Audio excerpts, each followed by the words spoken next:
Senhor presidente, no momento em que nós discutimos a crise econômica que certamente afeta todos os países do mundo, sem exceção, até aqueles que sempre tiveram um ritmo de crescimento alto, tem hoje esse mesmo crescimento bem reduzido, afetado por uma crise que coloca, muitas vezes, até em xeque o modelo que a grande maioria dos países do mundo adotam, que é o capitalismo. O capitalismo e suas crises, como o socialismo com as suas crises, o comunismo com as suas crises, o capitalismo também tem suas crises. Não se conhece regime perfeito. O que nós temos de perfeito é a democracia, que cada vez mais tem que ser aprimorada, fortalecida e sustentada, porque essa representa a vontade da maioria. E no regime democrático, o Brasil, que não está fora do mundo, logicamente, também é afetado por uma crise econômica. O governo federal, independente, muitas vezes até da própria vontade, contrariando, muitas vezes, desejos, enfrenta essa crise em que nós também fomos afetados, propondo no Congresso Nacional um ajuste fiscal. Um ajuste fiscal muito debatido, muito criticado, em que se busca se fazer uma luta política em função de uma campanha eleitoral que ainda traz até hoje os seus reflexos, a última campanha eleitoral, principalmente para presidente da República. Mas a verdade é uma só. Você tem que discutir ajustes, você tem que discutir tamanho do Estado, você tem que discutir questões importantíssimas sobre o quanto custa se manter um sistema de gestão como o nosso, o custo da democracia e quem efetivamente tem que financiar. Não existe democracia sem custo. E se tem custo, quem tem que financiar é a sociedade. Não existe uma outra forma. Nesse sentido, o nosso Estado que está dentro do Brasil, e o Brasil que está dentro do mundo, e o nosso Estado está dentro do Brasil, logicamente também é afetado. Nesse sentido, o governo do Estado, do PSDB, que faz uma luta, muitas vezes, injusta, porque faz de uma crise econômica uma crise política, dando a essa maior dimensão, na verdade, do que ela tem, mas aqui no Estado também se vê obrigado a ter que tomar medidas, a ter que fazer ajustes, a ter que mudar algumas regras, a ter que discutir tributos. E envia para essa casa um pacotão de projetos propondo aumento de TCD, aumento de IPVA, aumento de CMS e outros projetos que vêm regulamentar tributação, como no e-commerce, por exemplo, visando com tudo isso fortalecer o caixa do Estado para enfrentar a crise aqui no Estado, que também é afetado. Nesse sentido, eu acho que é mais do que oportuno, nesse momento, nós fazermos algumas reflexões que considero importante. No plano federal, sempre expressei a minha posição com relação a isso. E o meu partido sempre teve uma posição muito clara com relação a essa questão.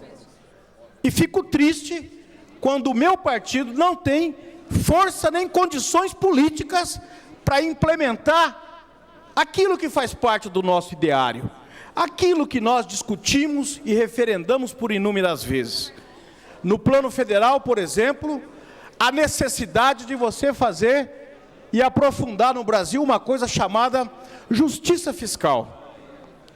No mundo moderno, nos países de primeiro mundo, aonde você tem uma democracia consolidada e um padrão de vida melhor das pessoas, você tem certamente um modelo de contribuição, que é a cobrança progressiva de impostos.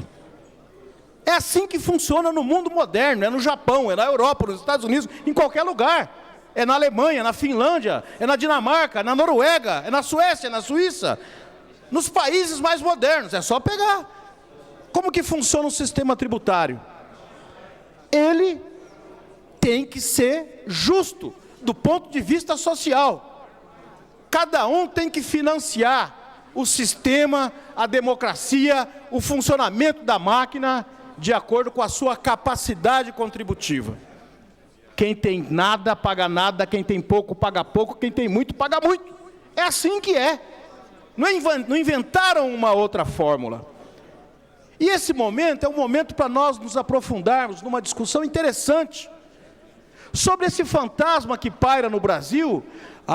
Porque a carga tributária do Brasil é a maior do mundo, porque é um absurdo, porque isso, porque aquilo. Mentira! Mentira, nós não temos a maior carga tributária do mundo. Nós podemos ter, e aí eu concordo e sempre fui crítico, nós podemos ser um país que tem uma carga tributária alta e que não tem ao mesmo tempo serviços correspondentes, os serviços que essa carga tributária deveria prestar com aquilo que arrecada. Nesse sentido, trata-se de eficiência da máquina administrativa, seja em âmbito federal, estadual ou municipal. Mas o Brasil, de longe, não é um dos países que mais tributa no mundo. Lógico que quando você discute tributo, ninguém gosta de pagar. Eu também sou contrário ao aumento da carga tributária, como a imensa ou a totalidade do povo brasileiro. Só que nós temos que também fazer uma outra discussão sob pena de sermos injustos e levianos quando discutimos carga tributária no nosso país. Nós temos que discutir sonegação. Porque às vezes você vê marcha, às vezes você vê passeata, às vezes você vê panelaço, você vê uma série de manifestações que estão lá repletas de sonegadores, de gente que fala que a carga tributária é alta, mas que na verdade não paga essa carga tributária. E aí vem o grande erro dos governos, seja no plano federal, estadual, municipal, ao ter ineficiência na arrecadação, ao não conseguir arrecadar aquilo que lhe deveria ser pago, cria-se um outro tributo ou aumenta-se a carga tributária, ao invés de privilegiar o fortalecimento e o funcionamento da máquina arrecadadora para que possa evitar o crime de sonegação. Porque tem muita gente que critica a corrupção, mas pratica sonegação como se a sonegação não fosse um crime de corrupção. E a sonegação é um crime de corrupção, porque a sonegação tira da sociedade o direito a mais leitos nos hospitais públicos. A sonegação tira o direito de ter uma sociedade, de ter uma mais organizada, com segurança, com educação, com saúde de primeiro mundo. A sonegação faz isso também.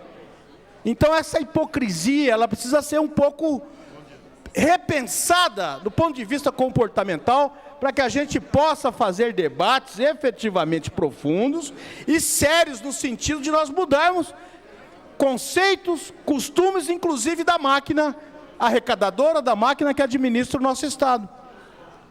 Nós estamos discutindo agora aqui, entre os pacotes que vieram aqui para essa casa para serem avaliados, senhor presidente, o aumento da alíquota que o governo propõe de ICMS para bebidas, para cigarros, para cosméticos.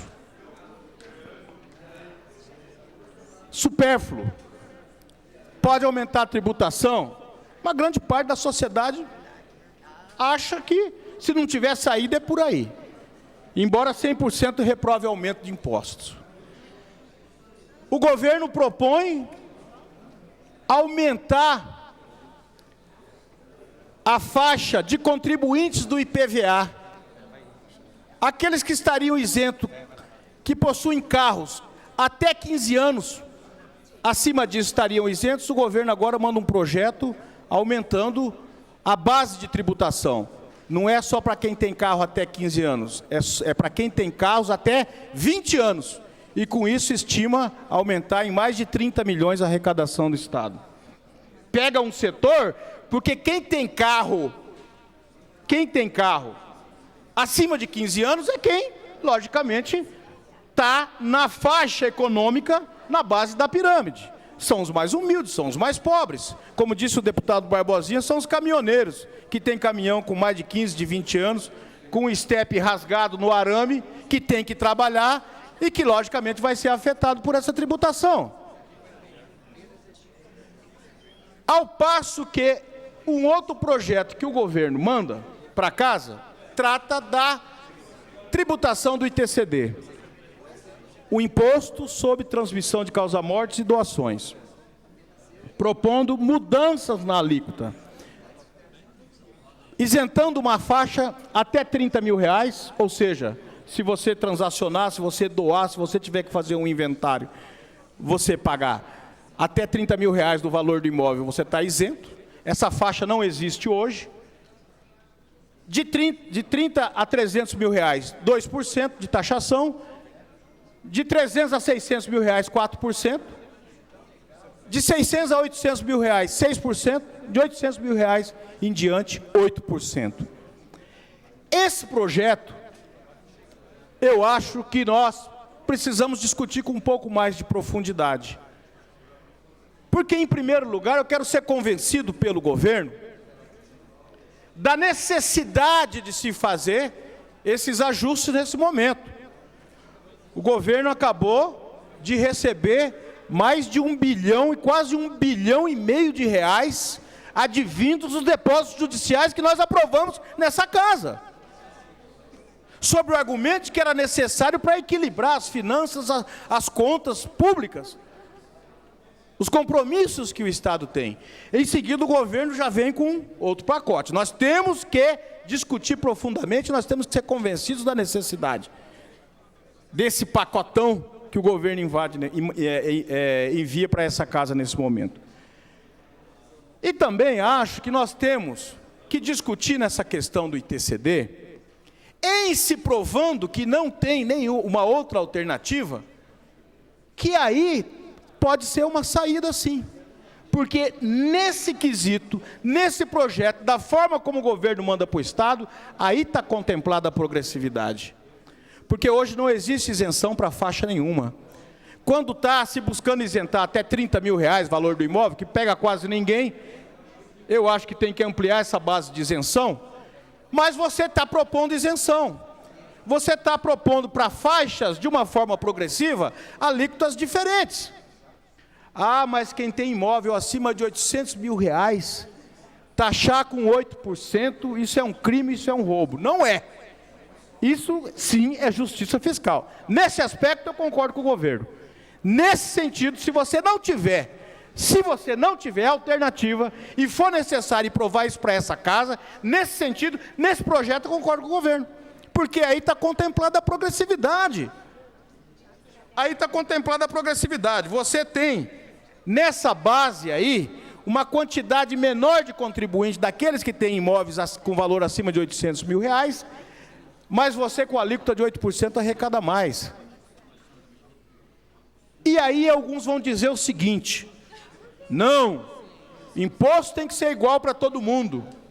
Imposto igual para todo mundo é imposto injusto. Porque se o sujeito tem um patrimônio de 50 milhões e o outro tem um patrimônio de 50 mil reais, se você taxar os dois com 10%, você vai estar sendo injusto com aquele menor, com o que tem o patrimônio de 50 mil reais.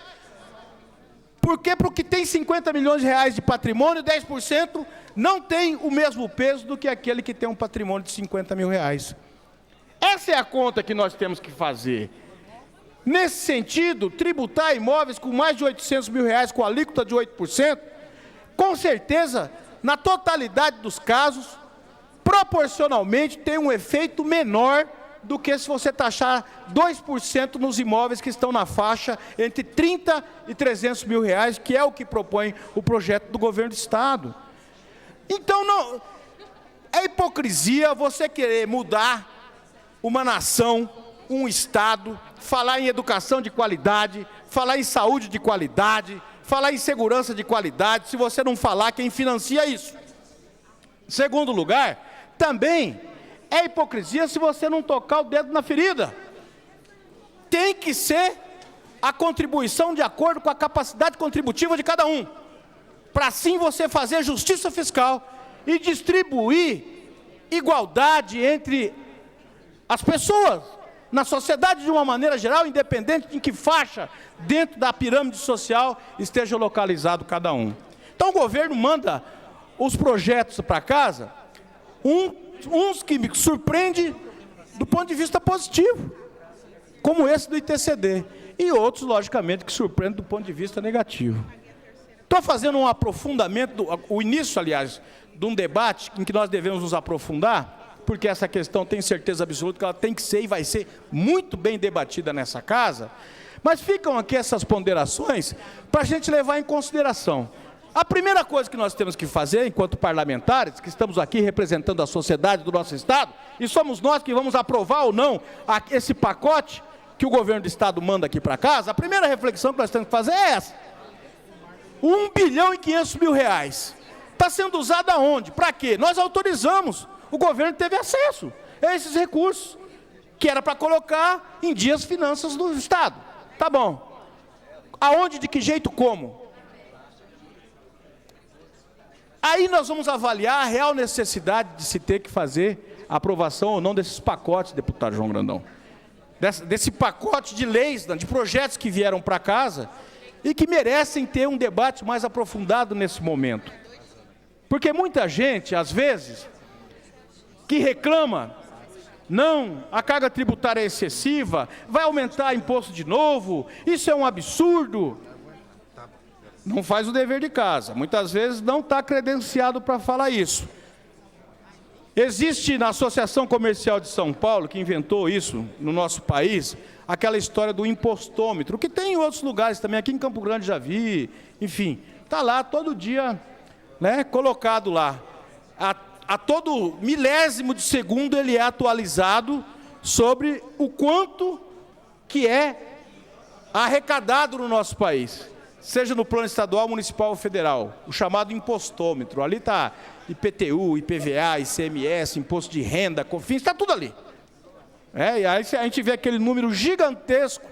Lógico que aquilo lá é feito para criar impacto e fica todo mundo assustado. Por um outro lado também, agora foi criado lá em São Paulo também, o sonegômetro, que é para mostrar exatamente o quanto que a sociedade sonega, que dá hoje em torno de 40% daquilo que ela é taxada.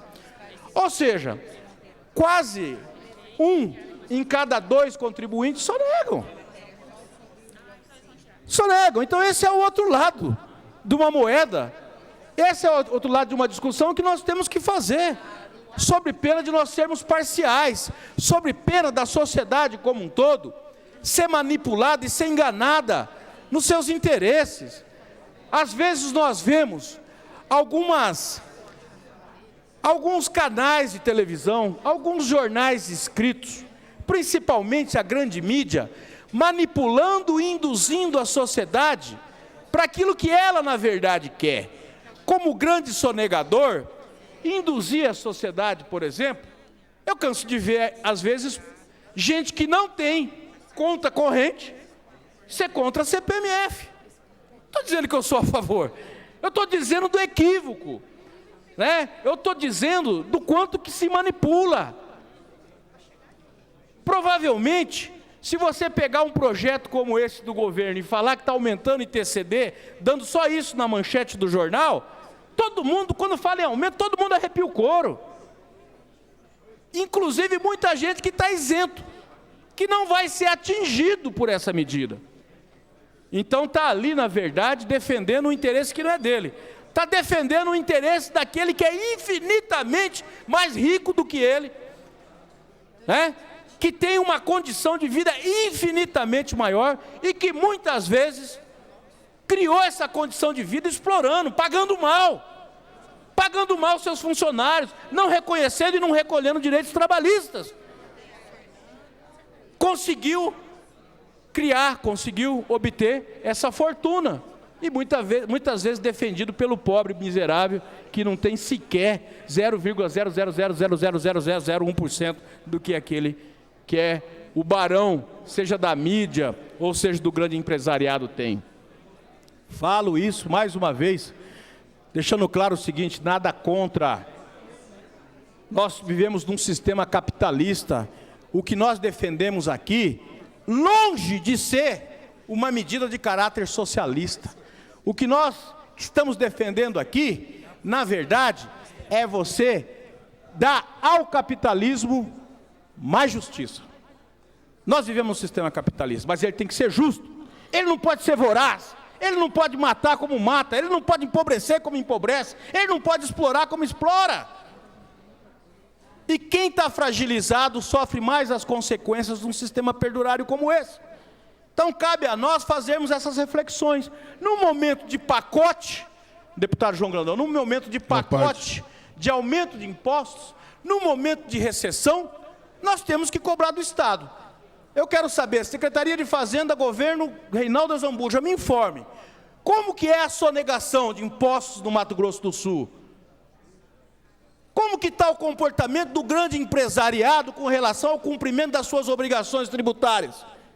Porque para ir para a avenida bater panela, dizer que no país tem corrupção, que tem uma série de problemas que tem que se tomar medidas, e tem que fazer isso, fazem.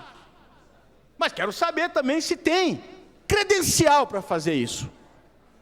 Se está credenciado para poder falar, olha, eu pago todos os meus impostos, eu pago todos os meus tributos, portanto eu quero um país que não tenha corrupção. Nós temos que exigir, todos nós queremos e temos que lutar por um país sem corrupção. Mas todos nós também temos que fazer nosso papel como cidadão, porque senão nós não temos cidadania e nem autoridade para cobrar isso, deputado João Grandão. Então, esse momento é um momento de nós fazermos esse debate de uma forma pertinente. E fico triste quando não vejo o Congresso Nacional se aprofundar nessa discussão. Porque se nós tivéssemos inúmeros indicadores, o Senado e a Câmara têm para isso, poderiam aprofundar o debate da taxação sobre as grandes fortunas. Porque proporcionalmente é provado nesse país que o pobre proporcionalmente paga mais imposto do que o rico. E eu estou querendo aqui, pelo menos, que as coisas sejam iguais, no mínimo, que o rico pague pelo menos na proporção aquilo que o pobre paga. Não é isso que acontece no nosso país.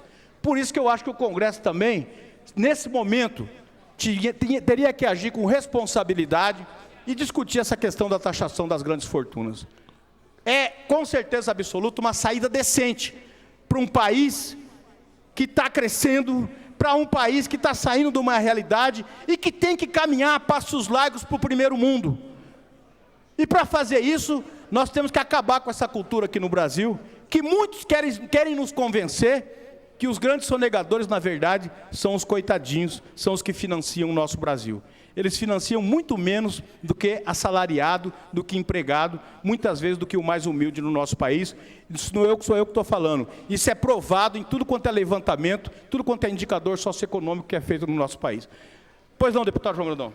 Não, deputado, primeiro quero parabenizar pela sua fala, e segundo que na bancada o senhor está credenciado para falar sobre esse tema, né, meu líder Pedro Kemp. Portanto, Amarildo tem conhecimento de causa. E quando você coloca a questão de adaptar algumas regras capitalistas, e assim foi durante todo o seu crescimento do capitalismo. A época pré-capitalista, depois capitalismo comercial, depois a fase do capitalismo industrial, onde a exploração se dava e hoje ela permanece na questão da mais-valia, e hoje, com toda a sua evolução desde o pré-capitalismo, nós estamos vivendo hoje o capitalismo financeiro. E o capitalismo financeiro ele passa necessariamente pelo seu próprio sentido etimológico da palavra. Capitalismo financeiro caracteriza, evidentemente, que aquele que tem mais dinheiro, ou seja, aquele que detém mais, evidentemente, que comanda o processo econômico.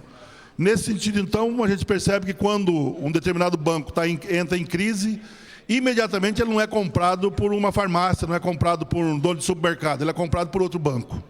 Daí, então, a concentração dentro desse contexto hoje mundial do capitalismo financeiro e a questão da globalização, então, não precisa nem se dizer. Por que eu faço essa introdução? Exatamente em função da taxação das grandes fortunas. E hoje nós não temos dúvida de que quem tem mais grande fortuna nesse processo são os donos do capitalismo financeiro, na verdade, né, concentra nos grandes bancos, que evidentemente que não tem nenhuma taxação nesse sentido. E quero também, nobre deputado, dentro desse contexto, colocar de que aqui no Mato Grosso do Sul também está havendo um certo ajuste, e nesse ajuste traz no seu, intrinsecamente, a questão da cobrança de tributos, aumento de tributos. Eu vou concluir. Portanto, a questão do ajuste ela não é coisa da Dilma.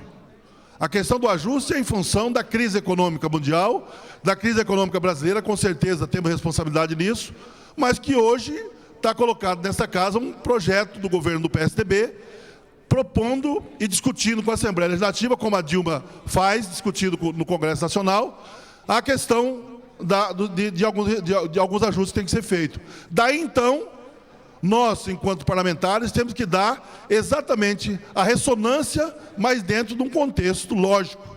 E, particularmente, o imposto em relação a 8%, ele taxa, com certeza, a grande fortuna aqui também.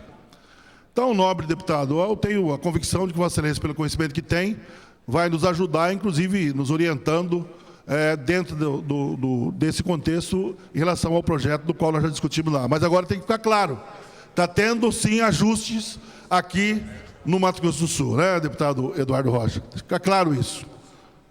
Minuto final. Obrigado, deputado. Minuto final para concluir. Vou concluir, senhora presidente. Obrigado pela parte. Incorpora totalmente a minha fala, deputado João Grandão, muito providencial. Quero terminar, senhora presidente, ressaltando mais uma vez a necessidade que nós todos temos de nos aprofundar nessa discussão. O governo, vou falar aqui o que o PSDB fala no Congresso Nacional. É preciso reformar o Estado também. Quantas secretarias tem no Estado do Mato Grosso do Sul? Quantas fundações, quantas autarquias, qual que é o tamanho do Estado, Unidade Federativa Mato Grosso do Sul? Não é esse o discurso? Vamos ver também qual que é o tamanho do Estado aqui. A Previdência é um problema, o governador, quando esteve aqui da última vez, falou do problema que é a Previdência. Vamos discutir isso. Vamos discutir mais profundamente, tem que se fazer reforma na Previdência. Nós temos que ter um modelo, por exemplo, onde quem emprega mais tem que pagar menos. Esse é o modelo de justiça dentro do sistema previdenciário, que é aplicado no mundo inteiro, e não se aprofunda essa discussão aqui no Brasil, não se aprofunda essa discussão, o Estado pode ser proponente. O governo do PSDB, o governador do nosso Estado... Solicito que conclua. Já estou concluindo, senhora presidente. O governador do nosso Estado tem articulação política, hoje que a bancada de oposição é forte, para levar essa discussão dentro do Congresso Nacional, ao invés de querer discutir o impeachment, que não vai acontecer. Tem que ter responsabilidade. Quero discutir tributo aqui, quero discutir tributo lá também. Aliás, acho que até em consonância com a nossa bancada, deputado Pedro Kemp, deputado Cabalmi, deputado João Grandão, para que nós possamos ter um comportamento aqui, de acordo com o comportamento que a oposição tem também lá no Congresso Nacional. Né? Pau que dá em Chico, dá em Francisco também. Deputado. Mas, acima de tudo... Deputado, solicito a Vossa Excelência conclua que nós temos que entrar na ordem do dia. Presidência, mas, acima de tudo também, não perder justiça fiscal como parâmetro norteador de se fazer reformas dentro do Estado. Muito obrigado.